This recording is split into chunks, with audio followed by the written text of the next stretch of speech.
ঈমান হলো ধৈর্য। আপনার মধ্যে যদি ধৈর্য থাকে তাহলে আপনি বলতে পারবেন আপনার মধ্যে ঈমান আছে।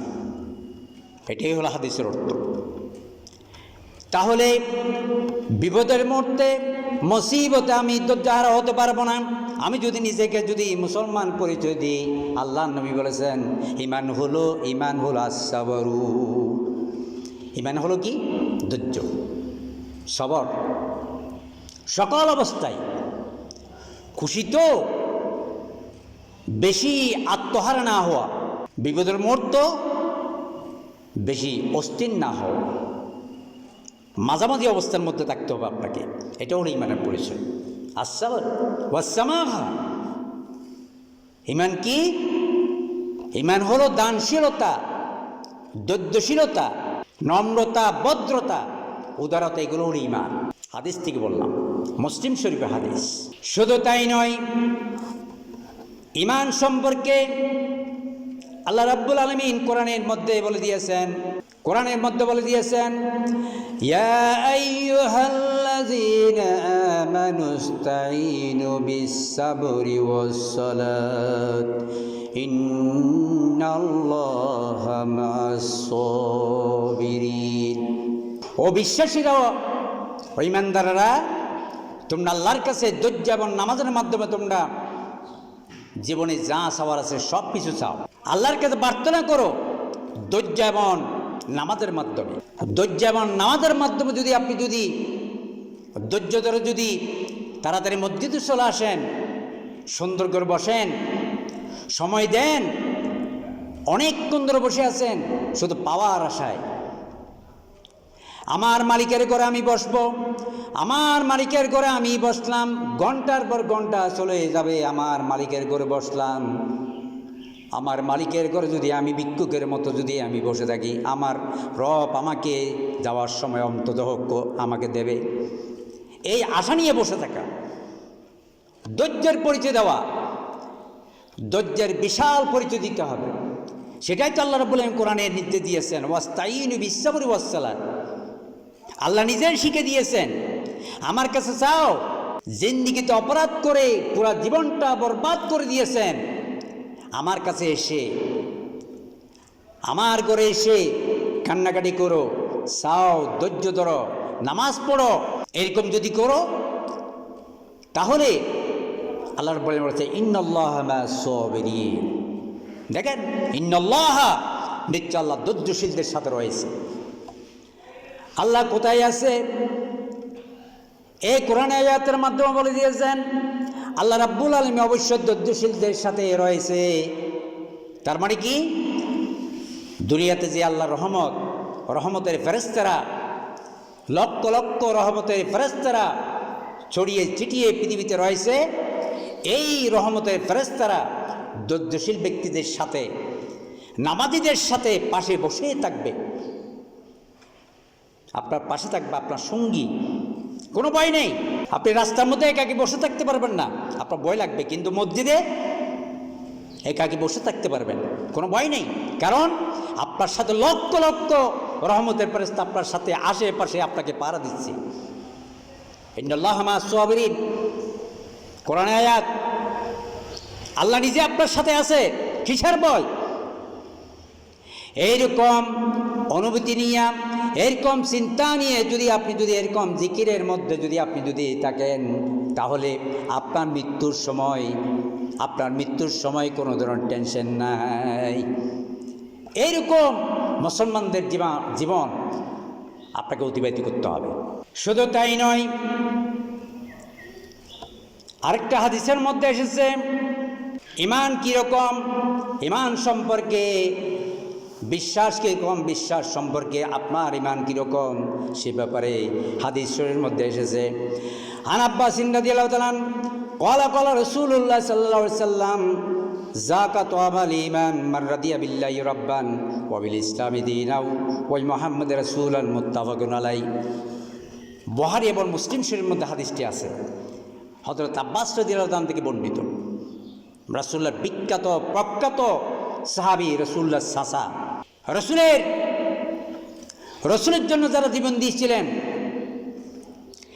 রসুলের আপন কিছু চাচা রসুলের জন্য সব কিছু উৎসর্গ করে দিলেন। যেমন হযরত আমির হামজা, যেমন হযরত আব্বাস রাদিয়াল্লাহু তাআলা, এই দুইজন চাচা রসুলের জন্য কোনোদিন বাইফুত হিসেবে পরিচয় দেয়নি। সবসময় পরিচয় দিয়েছে আল্লাহর নবী হিসেবে পরিচয় দিয়েছেন। এই চাচা আল্লাহর নবীকে এমন আদর দেখিয়েছেন, এমন সম্মান দেখিয়েছে, এমন আনুগত্য দেখিয়েছে, আল্লাহ রাব্বুল আলামিন নিজে খুশি হয়ে গেছেন। আর দুজন চাচা আল্লাহর নবীর সাথে পৃথিবীর এমন দুশমনি, এমন জুলুম, এমন নির্যাতন পৃথিবীর মানুষরা দেখাতে পারবে না। এরকম নির্যাতন, এরকম জুলুম আর দুজন চাচা নবীর সাথে দেখিয়েছেন। আবু জেহেল, আবু লাহাব, পৃথিবীর শ্রেষ্ঠ কোদাদ্রোহী শক্তি, এমন আপন চাচা রসুলের সাথে এত বেশি দুশমনি করেছেন। অনেক লম্বা হিস্ট্রি। সুতরাং ওদিকে গেলে আমি এদিকে আসতে পারবো না। হযরত আব্বাস রাদিয়াল্লাহু তাআলা থেকে হাদিস বর্ণিত, রসুলের কনিষ্ঠ চাচা এবং খুব কাছের সাহাবী হযরত আব্বাস রাদিয়াল্লাহু তাআলা থেকে বর্ণিত। তিনি বলেন, ক্বালা রাসূলুল্লাহ সাল্লাল্লাহু আলাইহি ওয়াসাল্লাম বলেছেন, যাকাতু আমাল ঈমান, সে ব্যক্তি ইমানের পরিপূর্ণ স্বাদ গ্রহণ করেছে, সে ব্যক্তি ইমানের পরিপূর্ণ স্বাদ গ্রহণ করল। পরিপূর্ণ, তার মাথা থেকে পা পর্যন্ত আগাগোড়া ইমানে ভরপুর। এ হাদিসের মধ্যে সেভাবে আসতেছে, যাকাতু আমাল ঈমান, সে ব্যক্তি ইমানের পরিপূর্ণ স্বাদ গ্রহণ করলো। মান রাদিয়া বিল্লাহি রব্বান, যে ব্যক্তি আল্লাহকে শুধু মালিক মনে করলো, আল্লাহকে রব হিসেবে মেনে নিয়েছে, আল্লাহকে রব হিসেবে পেয়ে সে প্রচণ্ড খুশি, এমন খুশিতে আত্মহারা, এরকম খুশি হয়ে গেল। অবি ইসলামী দিনান, ইসলামকে একমাত্র জীবন ব্যবস্থা হিসেবে পেয়ে সে প্রচণ্ড খুশি। ওই মোহাম্মদ রাসূলান, আর মোহাম্মদ রাসূলুল্লাহ সাল্লাল্লাহু আলাইহি সাল্লামকে আখিরি নবী হিসেবে, শেষ নবী হিসেবে পেয়ে, নবীকে পেয়ে, মোহাম্মদ সাল্লাল্লাহু আলাইহি সাল্লামকে নিজের জীবনের জন্য পথ প্রদর্শক হিসেবে পেয়ে সে প্রচণ্ড খুশি। সে অনেক খুশি, আল্লাহকে নিজের স্রষ্টা হিসেবে পেয়ে খুশি, ইসলামকে তার পরিবারের, সমাজে, রাষ্ট্রে, সকল ক্ষেত্রে সংবিধান হিসেবে চলার জন্য এই বিধান পেয়ে সে প্রচণ্ড খুশি। এত সুন্দর বিধান কেন আল্লাহ রাব্বুল আলামিন কত দয়া করে, মায়া করে আমাদেরকে দিলেন, এভাবে যে সে চিন্তা করল। এত সুন্দর ফর্মুলা, এটা পেয়ে খুশি। এবং মুহাম্মদ রাসূলুল্লাহর মতো একজন নবী পেয়ে সে জীবনের সব কিছু নবীর জন্য উৎসর্গ করে দিলেন। আল্লাহ নবী বলতেছেন, এ ব্যক্তি ইমানের পরিপূর্ণ স্বাদ গ্রহণ করল। মুত্তাফাকুন আলাইহি, বুখারী এবং মুসলিম শরীফের হাদিস। শুধু তাই নয়, আল্লাহ রাব্বুল আলামিন পবিত্র কোরআনের মধ্যে বলে দিয়েছেন মোমেনদের কথা কীরকম হবে। মোমেনদের কথাগুলা হবে, মোমেনদের চিন্তা চেতনা, তাদের অভ্যাস, সব কিছু হবে। আল্লাহ রাব্বুল আলামিন সূরা নূরের 51 নম্বর আয়াতে বলেছেন, ইন্নামা কানা কাউলাল মুমিনিনা ইযা দুউ ইলাল্লাহি ওয়া রাসূলিহি লিয়াহকুমা বাইনাহুম আন ইয়াকুলু সামিনা ওয়া আতানা ওয়া উলাইকা হুমুল মুফলিহুন। সূরা নূরের 51 নম্বর আয়াতের মধ্যে বলেছেন মোমেনদের কথা কীরকম হবে। মোমেন ব্যক্তিরা যখন দোকানে বসবে, কেনাকাটা যখন করবে, বাজার করবে, সবার সাথে আদান প্রদান করবে, তাদের কথা কীরকম হবে। আল্লাহ রাব্বুল আলামিন সূরা নূরে 51 নম্বর আয়াতের মধ্যে বলে দিয়েছেন, ইন্নামা কানা কাউলাল মুমিনিন, মুমিনদের কথা হবে ইযা দুউ ইলাল্লাহি ওয়া রাসূলিহি। প্রত্যেকটি কাজের ক্ষেত্রে যখন বিচার পায়সালা করে দেওয়ার জন্য যখন তাদেরকে যখন ডাকা হবে তখন তারা আল্লাহ এবং আল্লাহ রসুলের দিকে আসবে। আসার পর আল্লাহ রসুলের পক্ষ থেকে যেটা বিধান আসবে, লাইয়াহকুমা বাইনাহুম, তাদের মধ্যে যেটা কোরআন এবং হাদিসের পায়সালা আসবে, তাদের কথা হবে আইয়াকুলু, তারা বলবে সামিনা ওয়া আতানা, সামিনা ওয়া আতানা। কোরআন এবং হাদিসের বিধান আমরা শুনলাম, আমরা মেনে নিলাম, আমাদের আর কোনো কথা নাই, আমাদের জীবনে আর কোনো কথা নেই। আল্লাহ রসুল যেটা ফয়সালা দিয়েছে সেটাই শুনলাম, সামিনা ওয়া আতানা, আমরা মেনে নিলাম, আমাদের কোনো আর জীবনে চাওয়া পাওয়ার কোনো কিছু নেই। কিছু পাইলেও খুশি, কিছু না পাইলেও খুশি, আমাদের আর কোনো চাওয়া পাওয়া কোনো কিছু নেই। এইভাবে যারা মনে করবে, এইভাবে যারা ঈমান ধারণ করবে, আল্লাহ রাব্বুল আলামিন অত্র আয়াতের শেষের দিকে বলেছেন, ওয়া উলাইকা হুমুল মুফলিহুন, এই সমস্ত ব্যক্তিরা সফল কাম, মুফলিহুন, এই সমস্ত ব্যক্তিরাই সফল। এরকম একজন মুনাফিক টাইপের একজন সাহাবী, মুনাফিক টাইপের একজন সাহাবীর সাথে একজন ইহুদির দ্বন্দ্ব হয়ে গেল। দ্বন্দ্ব হওয়ার পরে মুসলমানও আল্লাহর নবীর কাছে আসলেন, ইহুদিও আল্লাহর নবীর কাছে আসলেন। আসার পরে নবী করিম সাল্লাল্লাহু আলাইহি সাল্লাম মুসলমানের কথাও শুনলেন, ইহুদির কথাও শুনলেন। নবী করিম সাল্লাল্লাহু আলাইহি সাল্লাম মুসলমানের কথাও শুনলেন, ঠিক একইভাবে ইহুদির মনের সব কথাগুলো শুনলেন। মুসলমানকে বললেন, তোমার এই ইহুদির বিরুদ্ধে তোমার অভিযোগ কি? মুসলমান তিনি তার অভিযোগগুলা একটার পর একটা অনেক গল্প তিনি বললেন, আল্লাহর নবী সব কিছু মন দিয়ে শুনলেন।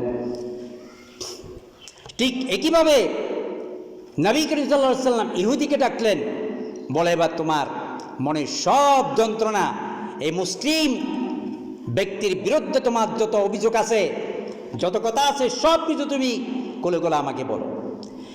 ইহুদি সত্য ঘটনাটা সুন্দর করে নবী করিম সাল্লাল্লাহু আলাইহি সাল্লামের সামনে পেশ করলেন। নবী করিম সাল্লাল্লাহু আলাইহি সাল্লাম দুইজনের কথা শুনে ফয়সালা করে দিলেন। নবী করিম সাল্লাল্লাহু আলাইহি সাল্লাম, নবী করিম সাল্লাল্লাহু আলাইহি সাল্লামের ফয়সালা হলো মুসলমানদের বিরুদ্ধে। নবীর ফয়সালা কি হলো? নবীর ফয়সালা হয়েছে ওই যে নামদারি মুনাফিক মুসলমানের বিরুদ্ধে নবীর রায় চলে গেল। ওই নামদারি মুনাফিক মুসলিম সে তো আর রায় মেনে নিতে পারল না।